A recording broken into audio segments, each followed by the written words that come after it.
The trick shot!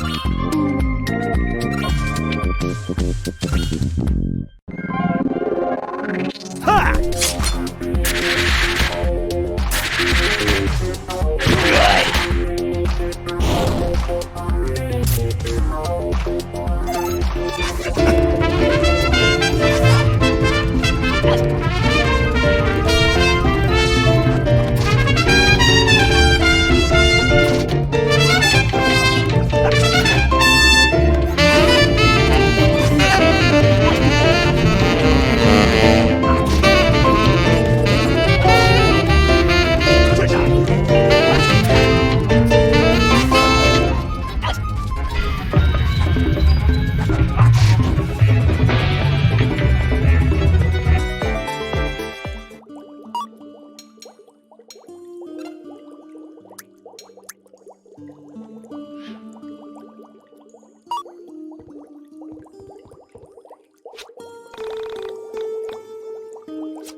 Chandra!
Chandra!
Got you!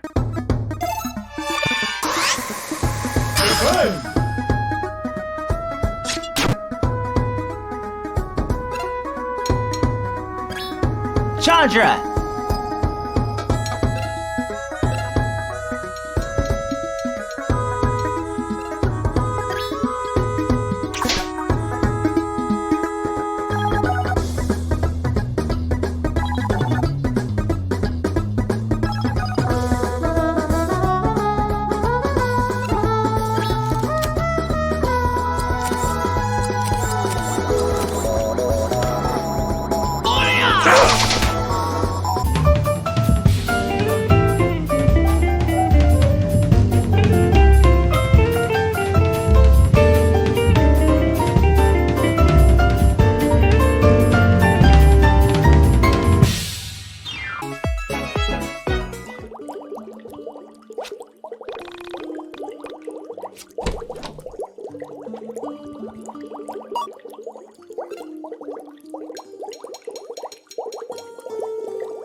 Nice!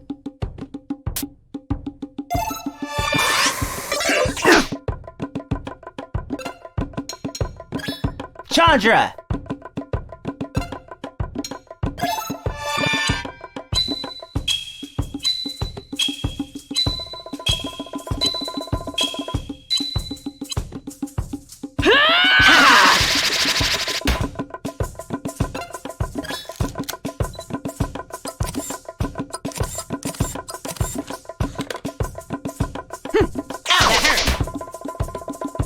Cheap, man.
Let's take a break here. So, how did you get interested in the disappearance of Sammy Park? Can we not get into that now? I'm sick of hearing about that poor girl. Easy, Chandra. I've been interested in missing people for a while. The idea of people vanishing is something that hits close to home, you know? So, I started going in chat rooms for people with missing kids, and someone on there was talking about Sammy Park. I followed the link, and it brought me to the Onism 1999 post. The one with the video of her on the elevator. I kept going back each day and keeping up with what you guys posted. That's a little dark, isn't it? Going on chat rooms for parents of missing kids? Oh, no, I don't, get off on it or anything.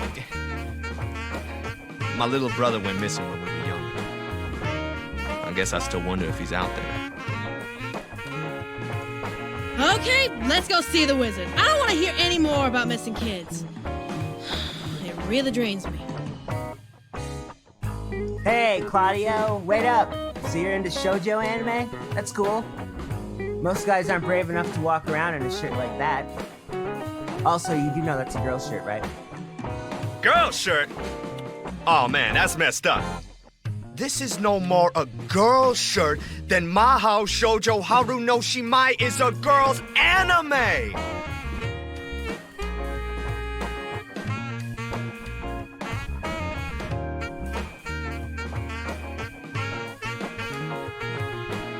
This show represents everything that is good about life!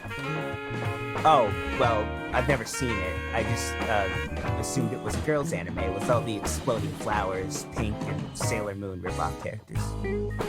Oh, you see, man, that's where you're wrong. Mahou Shoujo Haru no Shimai is the quintessential human anime. Without this series, the art form would have never progressed. You see, while the anime premiered in 1985 in the US, there were already episodes of this magical series in production in Japan in 1977. Without this series, it's unlikely that Naoko Takeuchi would have written Sailor Moon! This series was revolutionary for its time and set the animation and writing standards for everything since. You see, each of the sisters' relationships with Father Seasons is different. Each one relates to him in a different way, as they struggle with being a seasoned witch and being part human. If Father Spring had never laid with a human woman, the world would have been destroyed time and time again with his evil daughters, the Winter Sisters. It's the balance of humanity that allows them to control the powers. And don't even get me started with the soundtrack. Oh, the amazing blend of funk, jazz, and Japanese pop blows my mind every single time. Oh! There's an episode, season 16, episode 309, called Run Run Harunatsu, in which the Spring Sisters have to experience their powers as if they have been purely seasoned witches. This proves to me that... Dude, this sounds like literally the most generic piece of crap ever. Just forget it. Enjoy your shitty girl anime. Don't involve me. Look, I am just as into Japanese crap as the next guy, but what you have borders on an obsession.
Hey, man, it's great to see you! How you been?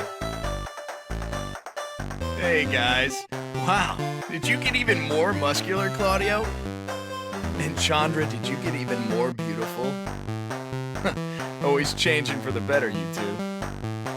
I brought my friends, Alex, Michael, and Rory with me. They wanted to check out your record collection and see if you could help them locate an album.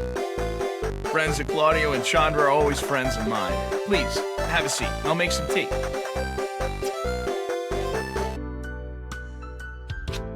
So my new friends here wanted to talk about some elusive record they can't seem to track down. We've been looking for it for a while. We've been to literally like 10 record shops. Claudio says you've got quite the collection. I do indeed. So what sort of music interests young people these days? Hair metal, power metal, speed metal, metallic metal, pop-punk thrash metal? I mean, I'm not really into metal. I mean, it's cool. That's more a Velas thing, I think, with the eyeliner and choker. Who is this enchanting young woman? Is she here as well? No, she isn't here. She threw a hissy fit when she found out we were looking for this record. Hissy fit. Do people even say that? I don't believe they do. So what sort of music are you into, Alex? Oh, usually down-tempo stuff with trumpets, acoustic guitars, bells, toy pianos, and female vocalists singing sexually ambiguous lyrics. I don't think I have anything like that. Perhaps you noticed my collection of guitars? Yeah, I think I saw it on the way in. You play? I do. Mark here made his fortune playing music. Well, before he became a world traveler. Mark sponsored the Bring Him Home concert for my cousin who fought in the Gulf War. That was long before you could even walk. Hell, I was a kid then. The power of metal unites all. You see, heavy metal is the oral manifestation of all things good and powerful in the world. It contains the perfect positive energies to dispel hate, racism, sexism, poverty. With the power of the metal gods channeling through my guitar strings, I was able to bring peace and prosperity to the Middle East.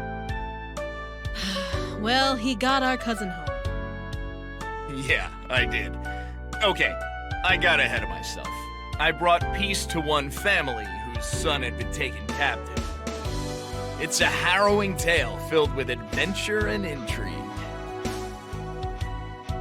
Yeah, I don't know if we really have time for that. And besides, like I said, I'm not really all that into metal. With all the bad fashions and teased hair, it's also 80s. This is the 90s. We're moving forward. Our music is about things. Yeah, I'm gonna pretend that you don't mean to imply that heavy metal can't be about things. Clearly, you've never heard the soaring scream of the guitar paired in perfect counterpoint to an orchestra, accompanied by the sound of 1,000,000,000,000 angels. You, my dear boy, must listen to my greatest hit, Murder Run and Melancholia Reigns Unbroken. It's a lot less depressing than it sounds. All of Mark's music is like that. He has albums and albums filled with skeletons and decaying corpses. But somehow he manages to make music that speaks to the soul. Like Scene of Decay, The Stone, Part 9. The first few songs of that album are really beautiful, Alex. Disfigured by Eliga's on High Altar of Honor. That is my personal favorite. I used to hula hoop to it all the time. One of Mark's tracks were featured in some pretty great animes. Dragon of Thy Delusion and Powered by Delirium were featured in my second favorite anime, Panic Control. Yeah, okay, enough about this topic. Can you tell me about this tea we're drinking? This here is something I only bring out when friends are over. It's called Dahang Pao. It's a world-famous tea, exceptionally rare and difficult to come by. The bushes that produce this tea are reportedly over 1,000 years old. Make sure you don't spill a drop. This is very special tea. Where did you get this? It's amazing. Yeah, it is amazing, right? Can't explain to you in detail how all these circumstances are related. It would be a very long and very complicated story. And I mean no disrespect to you when I say this. It would be virtually impossible for you at this stage, young man, to understand. Now, you are, of course, in no way responsible for this, but I'll do my best to explain the circumstances by which I came to possess this rare leaf. In my youth, I was something of a traveler. I lived for journeying and discovery. I had a partner, a very good man, who became ill in his mid-30s. At the time, I considered myself to be very worldly. I lived for the dirt under my feet, but I also did not believe in the supernatural in any form. Alas, my partner came down with a severe stomach cancer that began to claim his life. He was a spiritual man, one might say, and he believed in miracles. His faith and his failing body led to the ending of our friendship. He left for India, and I stayed back in Arizona, where I'd built a life for myself in between trips. He was gone for many weeks when I received a letter from him. The letter was scribbled in the handwriting of a dying man.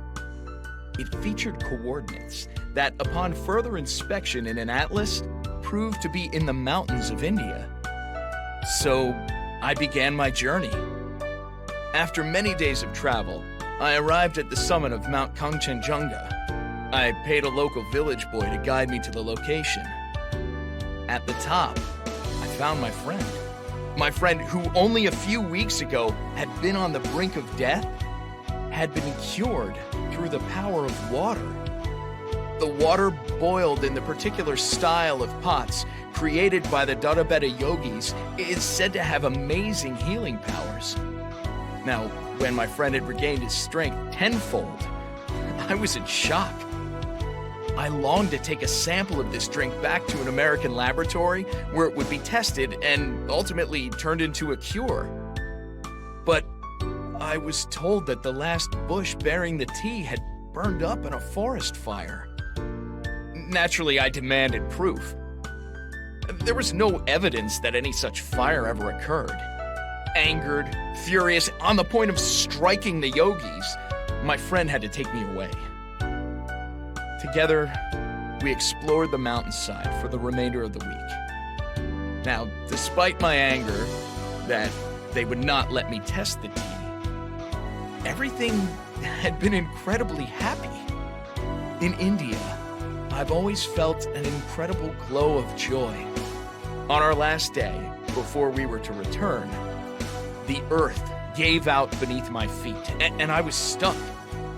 Soon a storm came. The storm was so bad, I feared it would wipe away the mountain, and I'd be stuck in a landslide. This is where things became interesting. My friend was able to break away at the rocks binding my feet with his bare hands. He had expelled the disease from his body and achieved a new strength. I believe I would have died on that mountain had it not been for him. I hold true to the fact that he survived his cancer so he could save me.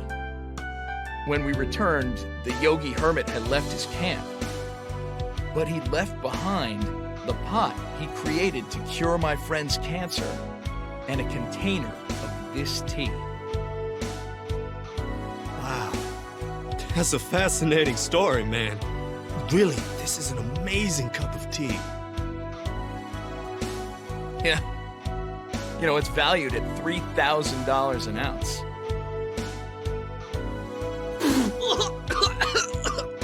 So, what did you kids come for? How can I help you? Oh, my friend Alex here is looking for a record. It's called Mystical Ultima LP Legend. That name. It sounds so familiar. How did you find out about this mystical LP? I found the jacket. Here, I have it with me. Ah, yes. The Mystical Ultima LP Legend by Vela Wild. Did you say Vela Wild? Yeah. But didn't you know this already? It's on the cover. Did you even read it?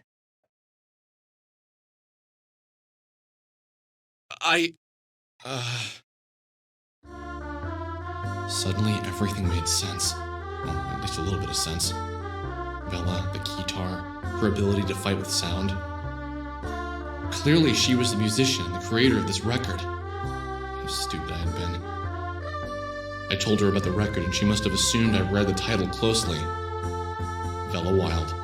Probably a stage name. Did I say something wrong? You, kind of stopped talking for a while and looked all deep in thought. I just realized something. Yeah, the mind is like that. You keep many things hidden away, and they come out when they're the most needed. Did you ever consider that this record might be locked away inside your mind? And if not yours, maybe inside the mind of this Wild character. Damn. So you don't have it? No, how could I? It hasn't come out yet. What? Check the date on the back of it. See the sticker? Do not sell until January 1st, 2000. Since I'm not a time traveler, well, at least in this life, I couldn't possibly have this record. You kids should pay closer attention to your record jackets. They have lots of useful information on them. Thanks a lot, Mark. I know where to find this record now. What? You do? How? I'll explain some stuff when we get outside.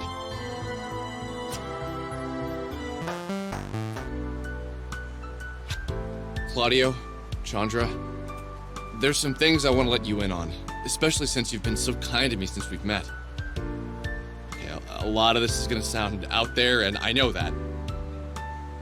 So listen to the sincerity in my voice, and not so much the absurdity of the words I'm going to say. Hey, that sounded pretty deep. Oh, sorry, man. Go on. I'm not entirely sure of what's going on myself, so some of the parts might seem a little hazy. Okay, here it goes. When I arrived home from college earlier this year, I met Sammy Park. I had followed a cat into an old factory and I found her there. She was alive and well, a bit odd, but pretty great, to be honest. I tried to help her get out of the building, and some beings known as soul survivors appeared and took her away. I later met a woman named Vela, who told us that the soul survivors are beings from another reality, one like our own. She said that these beings have surrendered the right to their physical form in favor of a spiritual one. With this power, they could move within the soul space, which is the space in between realities. Then we met Rory, and Rory had recently lost his sister and encountered a soul survivor himself. Then I found out that one of these beings was living with me. I chased it out of my house and then into a radio tower. At that radio tower, it asked me to play this record, to broadcast it. So that's why I've been looking for it. Okay, that's fair. I didn't expect you to believe me. Rory, you lost your sister? I'm sorry to hear that, man. Yeah, thanks. Losing a sibling is a terrible burden on any person.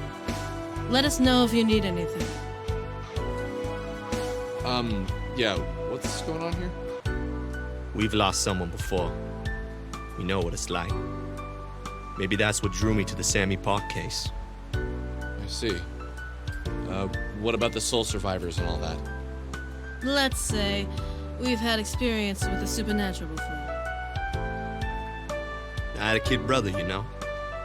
He went missing in 1985. Got on his bike one day to go to our neighbors, 7 houses up the street. And he just vanished. Never came back. We looked for him for months. Dad never stopped. Still hands out flyers at the grocery store every Sunday. He even got an artist to draw him aged. Were there ever any leads or anything? No one really ever investigated it.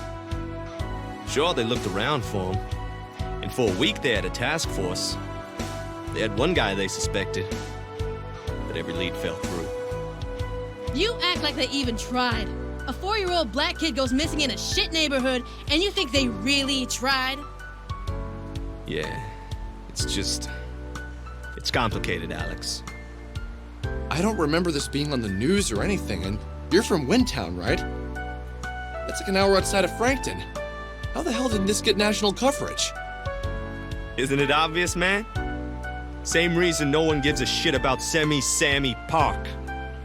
I'm sure if Aaron had been a beautiful white woman, everyone would have cared that he vanished. Everyone would have had a candlelight vigil and a moment of silence. But that's just not how these things work. And you know what's funny? My dad is a lawyer, and my mom was an assistant to the governor. It's not like we were shit no one people, you know? It just wasn't news or whatever they told us. Alex, don't you think Sammy's parents tried to get some attention for their daughter's disappearance? It's not that easy. Those people you see on TV are people who can make a great story for the press. That's just the way it works. I don't think I ever gave it any thought. Yeah, man. That's just how they get away with it. People like you don't think about it. And people like us, it's all we ever get to think about. Where our kid brothers went. Don't you think it's weird that a young woman goes missing in your town and only people talking about it are some weirdo kids on the internet? And they aren't really talking about it for awareness. You guys get off on it in a way, don't you? Some fantasy about being the white knight swooping in and saving the exotic Korean girl.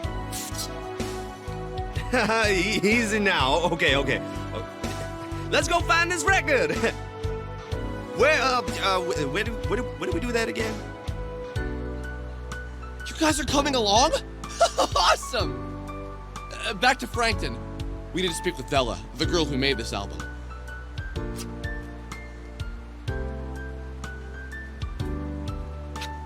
I hate to admit it, but sometimes I just wish we could let him go. My younger brother, you know?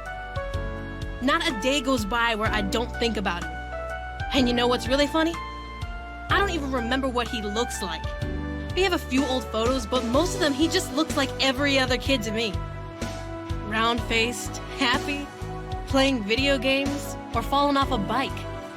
You don't remember anything about him? No, I don't think so. I think I only remember what people tell me about him. And you know what's funny? He was my twin brother. I was a minute older than him. Claudia still gets frustrated with me sometimes. You're his twin, can't you feel him out there? Or don't you have special twin powers that let you know if he's in pain? I don't believe in that stuff.